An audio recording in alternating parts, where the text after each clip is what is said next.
Hey everyone, welcome back to Product Critique. Today, we're diving into a unique sleep product that promises to alleviate anxiety and promote better sleep, the Hug Sleep Pod. We'll break down its design, performance, and whether it's worth considering for your sleep routine. Stick around to find out if this could be your next sleep solution. The Hug Sleep Pod is designed to mimic the effects of deep touch pressure stimulation, similar to weighted blankets.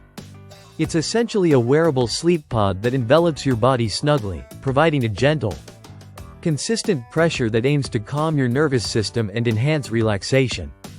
Made primarily from polyester and spandex, the Hug Sleep Pod is stretchy and breathable. It comes in several models, including versions with hoods and footholes for added comfort options. The fabric is thin, which helps regulate temperature, making it suitable for warmer climates. Now, let's talk about the real experience of using the Hug Sleep Pod. Many users report a significant learning curve. Initially, it can feel tight, especially around the chest and shoulders. This tightness is intentional to provide the therapeutic pressure, but it may restrict movement, particularly if you're a restless sleeper. In terms of performance, the Hug Sleep Pod excels in providing a calming effect during wakefulness. Many users find it beneficial for activities like reading or relaxing before bed. However, overnight use can be challenging, especially if you're accustomed to changing sleep positions frequently.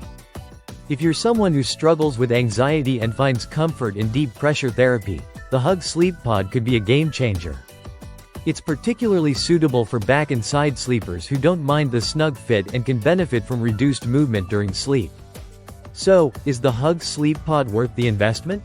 It really depends on your sleep habits and preferences.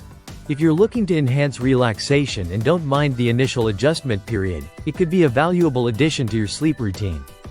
However, if you're a stomach sleeper or need more freedom of movement, you might find its design too confining. That wraps up our review of the Hug Sleep Pod. If you've tried it, let us know your thoughts in the comments below. Don't forget to like, subscribe, and hit the bell icon for more in-depth product reviews. Thanks for watching Product Critique, and we'll see you next time.